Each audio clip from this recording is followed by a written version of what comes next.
यार मैं जितना स्टूडेंट को देखा है मैंने, ये बिल्कुल डफर से लेकर बिल्कुल टॉपर भी रही है। मतलब क्लास में जब क्लास टेस्ट होते थे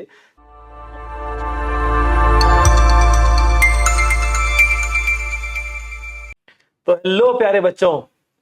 तो बच्चों, आज हम आपके लिए एक और बेहतरीन इंस्पायरिंग स्टोरी लेकर आए हैं, जिसमें हम मुलाकात करेंगे एक गर्ल स्टूडेंट से और ये समझेंगे कि एक गर्ल स्टूडेंट की लाइफ में क्या क्या परेशानियां आ सकती है और इन परेशानियों के बीच में भी किस तरीके से आप अपने रिजल्ट को बहुत बेहतरीन कर सकते हो, बहुत अच्छा कर सकते हो और एक बहुत ही इंस्पायरिंग स्टोरी बना सकते हो।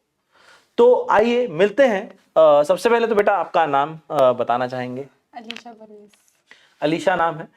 इनके बारे में खास बात बता दूं तो ये कोटा ऑफलाइन यानी कि अन अकेडमी के कोटा जो ऑफलाइन सेंटर है उसमें ये ड्रॉपर बैच में ज्वाइन हुई थी। का बैच था CA5।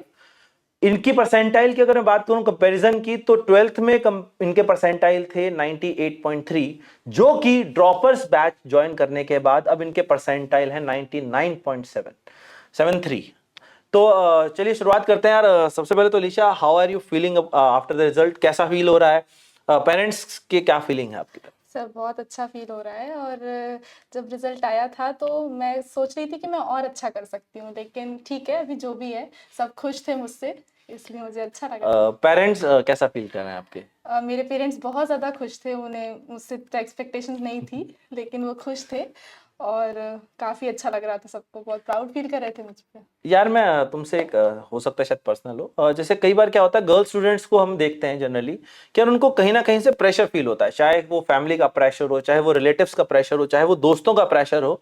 तो गर्ल स्टूडेंट्स को बहुत सारा डिस्क्रिमिनेशन कहीं ना कहीं फेस करने को मिलता है।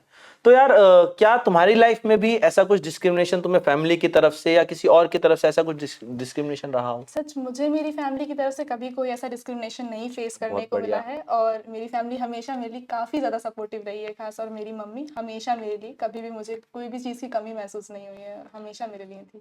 चलो बहुत बढ़िया। और मैं चाहूंगा कि ऐसे सभी फैमिलीज अपने बच्चों को बहुत सपोर्ट करें, चाहे वो मेल हो चाहे वो फीमेल हो। स्टूडेंट में कभी भी जेंडर नहीं आना चाहिए। चलिए, तो यार तीसरा सवाल जो मैं आपसे पूछना चाहूंगा यार, तुम्हारी जो अन अकेडमी की जो 1 साल की ऑफलाइन जर्नी थी, उसके बारे में थोड़ा सा बच्चों को हम बताना चाहें कि यार किस तरीके से रही, क्या तुम्हारा स्ट्रेटेजी, क्या शेड्यूल, क्या तुम बच्चों के साथ शेयर करना चाहोगे? यहाँ आके जी 13th में कि 11th 12th? बिल्कुल, जो मतलब ड्यूरिंग दिस आईटी जर्नी पूरा आपके क्या, 11th हाँ से। बिल्कुल आईटी जर्नी के बारे में। मेरे साथ तो देखिए एक प्रॉब्लम ये हुई थी कि जब मैं 11th में जब मैंने मूव ऑन किया था, तो मुझे यही नहीं पता था कि मुझे करना क्या है या कौन सा सब्जेक्ट लेना है। ये जान रहे हो बच्चों, देखो सब्जेक्ट ही इनको क्लियर नहीं था कि इनको इंजीनियरिंग में जाना है या कहीं और।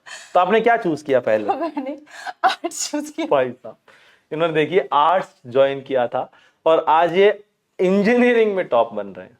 बहुत तो बढ़िया। मैंने अपने स्कूल में आर्ट्स दिया था, यहाँ तक कि अपने स्कूल में आर्ट्स में हाफ ईयरली का एग्जाम भी दे चुका था। हाँ बहुत सही। फिर आपने मतलब कैसे, क्यों मतलब इंजीनियरिंग फिर आपने तो मेरे सोचा कि घर यार? वाले बिल्कुल भी खुश नहीं थे मैंने जो भी डिसीजन लिया था। अच्छा। और मुझे ऐसा लगता था कि हाँ, शायद ये लोग जो सोचते हैं कि मैं और अच्छा कर सकती हूँ, तो मुझे ट्राई करना चाहिए, ठीक है, जी क्योंकि जो मैं भी मेरे गोल्स थे वो मैं आगे भी परस्यू कर सकती थी। तो मैंने सोचा ठीक है, चलो मैं मैथ्स करती हूँ, चलो। जी। तो जब मैं आई तो मुझे इतनी ज़्यादा दिक्कत होती थी कि जिस कोचिंग में मैं आई, एक तो मेरा जो सिटी रीवा बहुत ज़्यादा ऐसे स्मॉल है, बिल्कुल भी जी वहाँ पे कोचिंग्स की फैसिलिटीज़ नहीं थी। तो एक ही कोचिंग थी वहाँ पे, उस कोचिंग में मैंने ये आपने एडमिशन लिया। इंजीनियरिंग में कब शिफ्ट मारा अप्रोक्सीमेटली? अप्रोक्सीमेटली सितंबर अराउंड। सितंबर, मतलब हाफ ईयरली पास हो चुका था, पूरा खत्म हो आधा चुका साल था। पास हो चुका है मतलब। बहुत बढ़िया। हाँ, तो अब मैंने जो अपनी कोचिंग ज्वाइन की थी, अपने सिटी की लोकल कोचिंग थी, जिसमें जब सब बच्चे बहुत ही ज्यादा आगे बढ़ चुके थे, पूरा सिलेबस खत्म, फिर रिवीजन पे चल रहा था, लोग आगे कॉम्प्लेक्स नंबर सीख रहे थे, तो मैं मॉड खोलना सीख रही थी मैथ्स में। मुझे सही। फिजिक्स में वेक्टर नहीं आते, सही में नहीं आते थे, मुझे काइनेमेटिक्स से एक भी फॉर्मूले नहीं आते थे, कुछ नहीं आते थे, मैं बोर्ड्स लेवल सोचो कुछ भी स्कूल का भी नहीं आता था। तो मुझे बहुत ज़्यादा डिमोटिवेशन फील होता था। मैं रोज़ आती थी, मैं रोज़ रोती थी, मैं बहुत परेशान होती थी अपने प्रिपरेशन के दौरान। फिर मेरी ऐसी 11th पूरी खराब हो गई, क्योंकि सब लोग बहुत आगे थे और मैं कुछ भी नहीं कर पा रही थी। कैसे ही मुझे टीचर्स भी ऑफलाइन कितना ही मेरी हेल्प करते, ऐसे करते करते 11th खत्म हो गई, दिसंबर जनवरी आया और फिर मैंने 12th में फाइनली ऑनलाइन कोचिंग ज्वाइन की और मैंने फिर घर पे सेल्फ स्टडी करना शुरू की। मैंने बोला यार कोचिंग से तो नहीं हो रहा है कुछ भी, बिल्कुल। तो अब क्या करते हैं। तो मैं, मेरे पास जितने भी रिसोर्सेस थे या जो भी चीज़ें मैं ऑनलाइन के थ्रू जान सकती थी, तो मैंने बहुत मेहनत की। 11th 12th को बिल्कुल। सोचा कि मैं 12th में ही 11th को कैसे भी कंपाइल करके पढ़ने की कोशिश करूँ। बहुत ज़्यादा हाथ पैर मारा, धीरे धीरे करते करते ठीक ठीक होने लगा। हालांकि पिछले साल जिस तरह इस साल शिफ्ट्स रही हैं जेई मेंस में, तो बहुत ज़्यादा मार्क्स में भी बहुत कम कम परसेंटाइल आई हैं, लेकिन पिछले साल ऐसा तो कुछ नहीं पिछले था। साल नहीं था। मतलब आपके अगर 150 160 भी मार्क्स आ रहे हैं, you are able to get 98 के 98। अबव। अच्छे मार्क्स में हाँ, मतलब इस हो बार जाता था। ये परसेंटाइल में काफी देखने को मिला बहुत कि ज़्यादा बहुत दिक्कत हुई है, हाई नंबर पर भी परसेंटाइल मतलब बहुत गंदी आ बहुत रही ज़्यादा है। दिक्कत हुई है। तो अभी फिर मेरे कैसे तैसे ज़्यादा मार्क्स तो नहीं आए थे पिछले साल, लेकिन फिर भी मेरे परसेंटाइल 98 99 के राउंड आ गए थे। अब उसके बाद आती है एडवांस की बारी। एडवांस की। अब जब वो जो 2 महीने एडवांस की मेंस के बाद बचते हैं, तो मेरे साथ एक चीज़ हो गई थी कि जो मेरा सेकंड मेंस था ना, उसका मेरा फॉर्म ही गलत भर गया था, साहब। जिसकी तो वजह से मैं सेकंड मेंस नहीं दे पाई। मतलब और शायद इम्प्रूवमेंट शायद हो हाँ, जाता, मैं लेकिन शायद जो भी कर सकती थी ना, तो मेरा वो फॉर्म गड़बड़ बढ़ गया और जिसकी वजह से वो जो मेरा 1 महीने का पीरियड था, वो इसी टेंशन में लगा रहा कि कैसे मैं उसको ठीक कराऊं, कैसे मैं आगे बढ़ूं या कैसे, क्योंकि मुझे एडवांस भी करना, सेकंड में जब सब लोग कर रहे हैं कि यार मुझे अच्छा करना है और अपने परसेंटाइल बढ़ाना है, तो मेरे वहीं पास आप मौका भी नहीं था। फॉर्म के चक्कर में काफी स्ट्रेस में रही होंगी बहुत, मतलब पढ़ाई भी अच्छी नहीं होती यार जब। बिल्कुल अच्छी नहीं हो रही थी। दूसरी चीज़, उस दौरान पे बोर्ड्स आ गए थे 12th के। तो पूरा टाइम उसमें, और एक ये टेंशन लगी हुई थी मेरे साथ कि कैसे मैं मेरा या होगा या एनटीए से रिप्लाई। मैंने इतने जी ईमेल्स किए उनको, इतने मैसेजेस किए कि कैसे भी मेरा ठीक हो जाए या मुझे देने को मिल जाए जी एग्ज़ाम। जी। मेरा एडमिट कार्ड भी रिलीज़ नहीं हुआ, कुछ नहीं ओके। हुआ, तो काफ़ी ज़्यादा दिक्कत थी।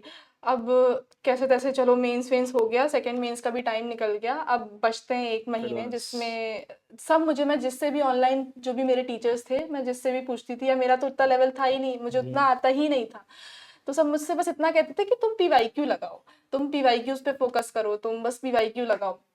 मेरे अंदर कोई होप नहीं थी कि मैं कुछ भी कर पाऊंगी, नहीं था। वो मैंने पहले ही सोच लिया था कि नहीं होने वाला है, तो मुझे कैसे भी, बस मैं अपनी मम्मी से बस इतना कहती थी कि यार बस ये हो जाए, मुझे बस कोटा जाना है, मुझे रहना ही नहीं है यहाँ पे, मेरा नहीं हो पाएगा यहाँ पे। तो मेरी मम्मी कहती थी नहीं शायद हो जाए तुम्हारा, उनको एक फॉल्स होप थी मेरे लिए।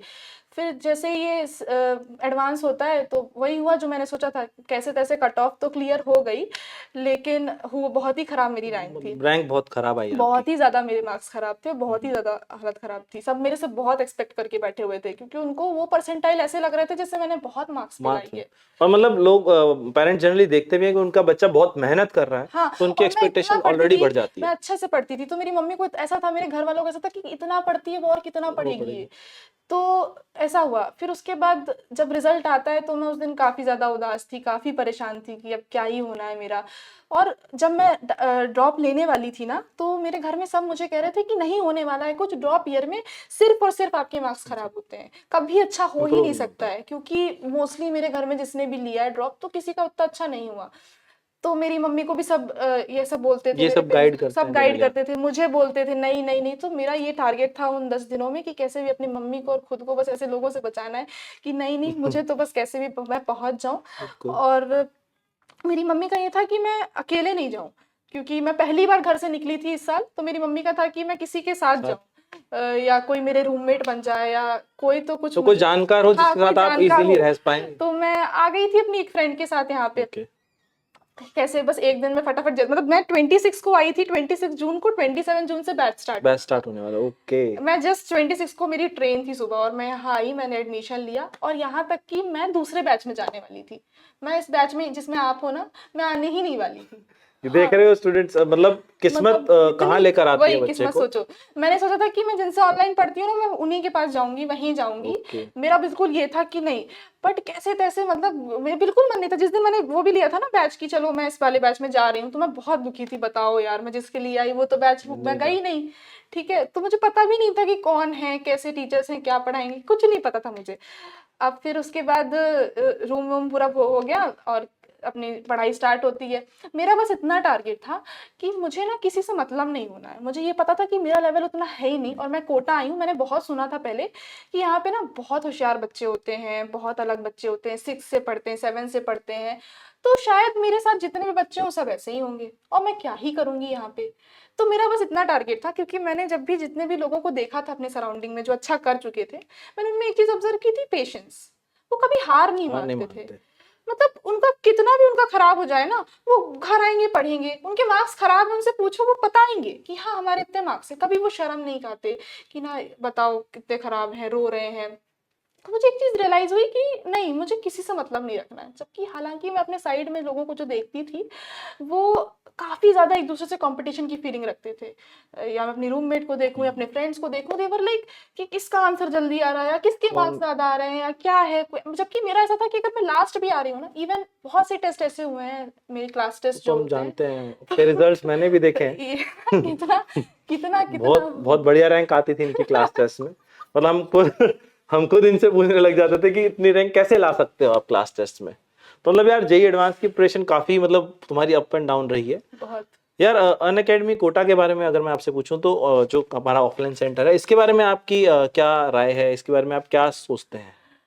मतलब जब से मैं यहाँ पे आई तो मुझे तो बहुत ही ज्यादा डिफरेंस तो फील जैसा हुआ है। आप बता रहे हैं ना कि पहले में इस बैच में भी नहीं आना चाह रही हाँ थी, हाँ। लेकिन जैसा आपने बैच ज्वाइन किया, आप प्रॉपरली पूरे आप साल जब पढ़े हो। मैं किसी को भी नहीं जानती थी। देखो क्या होता है ना, जब अपन ऑनलाइन होते हैं तो वी ओनली सी पीपल जो कि हमें दिखाना चाह दिखाना रहे हैं था। वो लोग, है ना, यूट्यूब में जो चल रहे हैं या जो भी टीचर्स चल रहे हैं, तो हम उन्हीं उन्हीं का नाम सुन रहे होते हैं, उन्हीं उन्हीं बिल्कुल। का फेम होता है। तो हमें लगता है कि सब कुछ यही सिर्फ है। वही दुनिया मतलब है। अब जैसे हम किसी और कोचिंग में जाएं तो हमें लगेगा कि हम जिनका नाम नहीं जानते हैं, अब हमें कोई अचानक से बता दे ये सर हैं, तो हम क्यों, मतलब क्या क्यों ही क्या समझेंगे उनके बारे में। जी। तो मुझे भी बस ऐसा लगता था कि मैं बस आप लोग के बारे में सर्च करती थी कि आप कौन हो, कहाँ से हो, कहाँ पढ़ाते थे, कैसे हो।